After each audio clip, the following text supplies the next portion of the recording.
Hello बच्चों, this is MD Saini और स्वागत करता हूं मैं एक बार फिर से आपका मिशन नर्सिंग क्लासेस के ऑनलाइन प्लेटफॉर्म पर है। दोस्तों, आज इस शॉर्ट वीडियो में अपन चर्चा करेंगे ब्रेस्ट सेल्फ एग्जामिनेशन के बारे में कि कैसे ब्रेस्ट सेल्फ एग्जामिनेशन करना होता है और क्या बेस्ट टाइम है ब्रेस्ट सेल्फ एग्जामिनेशन का फॉर रिप्रोडक्टिव वुमेन्स के लिए, या फिर जो मेनोपॉज वुमेन्स या फिर हिस्टेरेक्टमी हो चुकी है उनके लिए।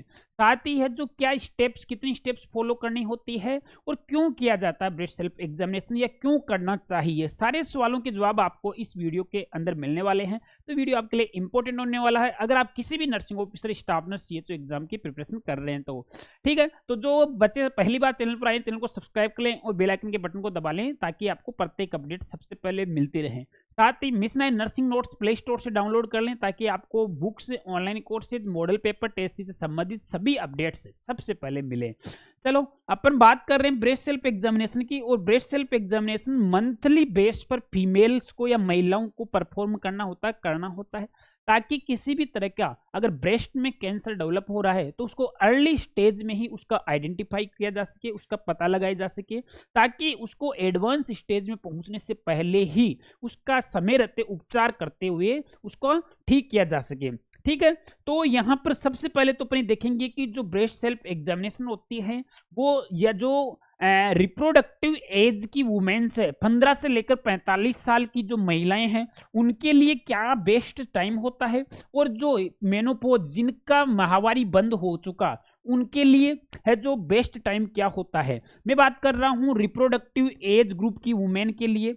रिप्रोडक्टिव एज ग्रुप की वुमेन के लिए ना, रिप्रोडक्टिव एज जो कि जनरली 15 से 45 साल तक अपन मानते हैं। एक वुमेन से पोस्ट मेनोपॉज, पोस्ट मेनोपॉज का मतलब जिनके माहवारी है जो बंद हो चुकी है ना, माहवारी का सिसेशन हो चुका है जिनके, और उसके अलावा जिनकी हिस्टेरेक्टमी हुई है। हिस्टेरेक्टमी का मतलब क्या होता है, यहाँ पर जो यूट्रस को सर्जिकली बाहर निकाल दिया, बच्चेदानी को बाहर निकाल दिया हो, तो ऐसी महिलाओं में कब परफॉर्म करना है।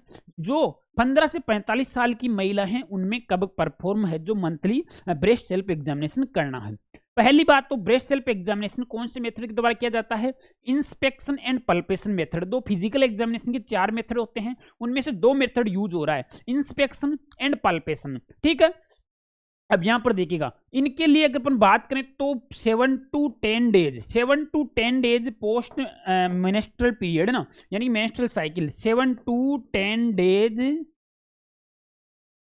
आफ्टर मेंस्ट्रुअल साइकिल किसके लिए, जो रिप्रोडक्टिव एज ग्रुप में की वुमेन्स है उनके लिए बेस्ट टाइम होता है। बाकी पोस्ट मेनोपॉज वुमेन या फिर हिस्टेरेक्टमी, पोस्ट हिस्टेरेक्टमी वुमेन के लिए any specific day, any day in a month, कोई भी ऐसा दिन वो चूज कर सकती है महीने का। सपोज करो 10 तारीख उन्होंने चूज कर लिया, पोस्ट मेनोपॉज वाली ने, हिस्टेरेक्टमी वाली में सपोज करो 10 तारीख उन्होंने है जो फिक्स कर लिया वुमेन ने, तो ये 10 तारीख को, प्रत्येक माह की 10 तारीख को ही ब्रेस्ट सेल्फ एग्जामिनेशन है जो फॉलो करना है, ब्रेस्ट सेल्फ एग्जामिनेशन करना है प्रत्येक माह की 10 तारीख को। वो है पोस्ट मेनोपॉज, जिनकी माहवारी बंद हो चुकी है या फिर जिनके बच्चेदानी का ऑपरेशन करके बाहर निकाल दिया है। तो एवरी मंथ कोई भी तारीख चूज कर लें। मैंने एग्जांपल के तौर पर 10 तारीख लिया, 15 तारीख ले लो, आप 1 तारीख ले लो अगर आपको ज्यादा याद रहती है तो। उस 1 तारीख को प्रत्येक माह आप अपने ब्रेस्ट का एग्जामिनेशन करो ताकि किसी भी इस अर्ली स्टेज में ही ब्रेस्ट कैंसर का स्क्रीनिंग किया जा सके। बाकी रिप्रोडक्टिव एज ग्रुप में आप 7 to 10 डेज पोस्ट, यानी जैसे मेंस्ट्रुअल साइकिल कंप्लीट हो उसके 7 से 10 दिन बाद में, ताकि आसानी से आप ब्रेस्ट सेल्फ एग्जामिनेशन कर सको। और जो अगर माहवारी की फेज की बात करें कि कौन सी अवस्था में, कौन सी स्टेज में है जो ब्रेस्ट सेल्फ एग्जामिनेशन होता है, तो वो हो जाएगा आपका प्रोलिफेरेटिव फेज या फिर फोलिकुलर फेज। कौन सी फेज में आप ब्रेस्ट सेल्फ एग्जामिनेशन कर रहे हो, फोलिकुलर फेज या फिर प्रोलिफेरेटिव फेज, मेंस्ट्रुअल फेज में है जो आप ब्रेस्ट सेल्फ एग्जामिनेशन कर रहे हैं रिप्रोडक्टिव एज ग्रुप की महिलाओं में।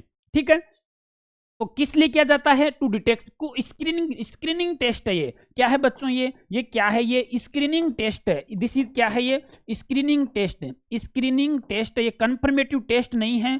Screening test of breast CA breast, यानी कि ब्रेस्ट कैंसर का स्क्रीनिंग टेस्ट है, ना कि कंफर्मेटिव। अगर आपको कंफर्म करना है तो आपको ब्रेस्ट की बायोप्सी कर लेनी पड़ेगी। FNAC fine needle aspiration cytology के हिसाब से एग्जामिनेशन करना पड़ेगा।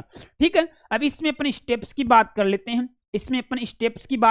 कितनी स्टेप्स है जो इसमें फॉलो होती है। बेसिकली देखिएगा, इसमें है जो स्टेप्स फॉलो होती है वो कितनी स्टेप्स फॉलो होती है वो अपन देखते हैं अपनी स्लाइड में कि कितनी स्टेप्स है जो इसमें फॉलो होती है। वो आपको यहाँ पर दिखाई दे रहा है। 6 स्टेप्स फॉलो करनी होती है ब्रेस्ट सेल्फ एग्जामिनेशन में। फर्स्ट जो 3 स्टेप्स है, ये जो तीनों आपको दिखाई दे रही, 1, 2 और 3, ये तीनों स्टेप्स में आपको इंस्पेक्शन मेथड से फॉलो करनी है।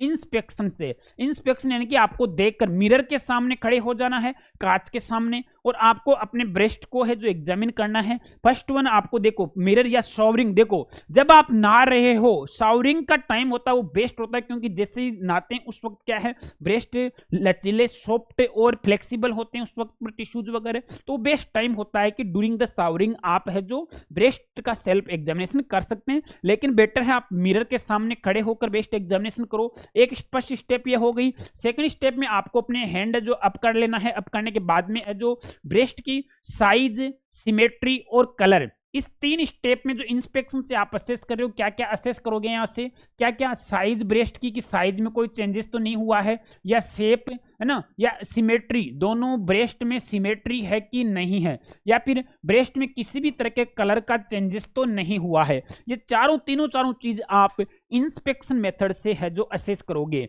इसके बाद में 4 नंबर स्टेप, 5 और 6, ये तीनों स्टेप से वो आप पाल्पेशन मेथड से फॉलो करोगे। कौन सा मेथड बच्चों? पाल्पेशन है। कौन सा मेथड बता रहा हूं मैं? पाल्पेशन है, जिसमें आपको अपने ब्रेस्ट को पाल्पेट करते हुए ब्रेस्ट का एग्जामिनेशन करना है। इसमें तीनों स्टेप्स में तो आप देखकर एग्जामिनेशन कर रहे थे मिरर के सामने, लेकिन यहां पर आपको पाल्पेट करना है, और पाल्पेट करते हुए आपको देखो 3 स्टेप्स है, ये तीनों स्टेप्स फॉलो करनी है। इसमें देखिएगा आपको इसमें सर्कुलर मोशन में ब्रेस्ट में कई नोड्यूल्स वगैरह तो नहीं है, लिम्फ नोड वगैरह में इलाजमेंट तो नहीं हुआ है ना, किस 5th नंबर स्टेज में। और 6 नंबर स्टेप में आपको क्या करना है? निप्पल को स्क्वाइज करना है, यानी कि निप्पल को दबाकर देखना है कि कहीं निप्पल से डिस्चार्ज तो नहीं हो रहा है। डिस्चार्ज अगर निप्पल से अगर डिस्चार्ज होता है तो वो भी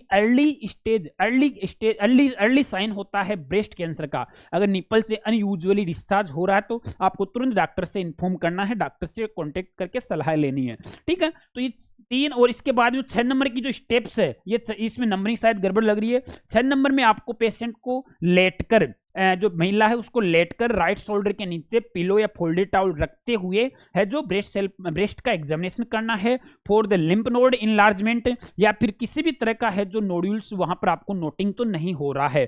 तो कुल मिलाकर आप 3 जो स्टेप्स फॉलो कर रहे हैं, फर्स्ट उसमें साइज, शेप, कलर और ऐसी सिमेट्री देखना है जो कि इंस्पेक्शन मेथड से देखना है। नेक्स्ट 3 स्टेज है वो पाल्पेशन मेथड से देखना है, जिसमें आपको नोड्यूल्स की साइज में कहीं इनलार्जमेंट तो नहीं है, निप्पल डिस्चार्ज तो नहीं है, या लिम्फ नोड में इनलार्जमेंट तो नहीं है। इस तरह से आपको प्रत्येक महीने की स्पेसिफिक डेट, जैसा कि मैंने जो टाइम बताया उसके अकॉर्डिंग है जो ब्रेस्ट का सेल्फ एग्जामिनेशन करते रहना है, ताकि ब्रेस्ट कैंसर का अर्ली स्क्रीनिंग कर सको आप और उसको एडवांस स्टेज में पहुंचने से बचा सको। तो आज के सेशन में आपके लिए यह है जो छोटा सा टॉपिक था ब्रेस्ट सेल्फ एग्जामिनेशन का, जो कि प्रत्येक महिला को आफ्टर प्यूबर्टी, या फिर आफ्टर बात करें कि मैच्योरिटी के बाद में 21 ईयर के बाद में, या आफ्टर प्यूबर्टी मानकर चलेगा कि 13-14 ईयर के बाद में, प्रत्येक महीने की एक निश्चित तारीख को फॉलो करते हुए एग्जामिन करना है, ताकि किसी तरह का ब्रेस्ट कैंसर होने से बचाया जा सके, क्योंकि अर्ली डायग्नोसिस है वो बेटर रहता है कैंसर जैसे घातक बीमारियों के उपचार के लिए। ठीक है, तो आज के इस स्मॉल सेशन में अपन ने चर्चा की ब्रेस्ट सेल्फ एग्जामिनेशन की, है ना। बाकी जो बच्चे ऑनलाइन क्लासेज की जो बैच ज्वाइन करना चाहते हैं किसी भी नर्सिंग ऑफिसर एग्जाम के लिए, नॉर्थ सेट के लिए फाउंडेशन बैच चल रहा है, आरआरबी के लिए है जो हमारा वंदे भारत बैच चल रहा है, जीएमसी के लिए विजेता बैच चल रहा है। तो ऑनलाइन क्लासेज या किसी भी एग्जाम की बुक्स के लिए अगर मेरे पास देखो सभी एग्जाम्स की बुक्स है, मिशन परिचारिका थ्योरी के लिए, mission old paper previous question से 17-18,000 क्वेश्चन से प्रैक्टिस के लिए, और जो नॉन नर्सिंग है आरआरबी डीएसएसबी नॉर्थ सेट वगैरह में, ये उनके लिए है जो बुक है जो math reasoning GK computer science के लिए है। ये बुकलेट्स है छोटी छोटी मॉडल पेपर्स जो आपको 200, 250, 300 रुपए में आसानी से अमेजोन, फ्लिपकार्ट या हमारी वेबसाइट पर मिल जाती है। और ये एलएमआर बुकलेट 8,000 पीवाईक्यू जिसमें वन लाइनर में सेट किए हुए वन लाइनर की बुकलेट है जहां से आप अपनी प्रिपरेशन आसानी से कर सकते हैं। चलेगा। बाकी जो बच्चे पहली बार आज चैनल पर आए चैनल को सब्सक्राइब कर लें और बेल आइकन के बटन को दबा लें ताकि आपको प्रत्येक अपडेट सबसे पहले मिलती रहे। चलो फिर मिलूंगा एक और नए वीडियो सेशन में, तब तक के लिए जय हिंद जय Bharat. Thank you so much.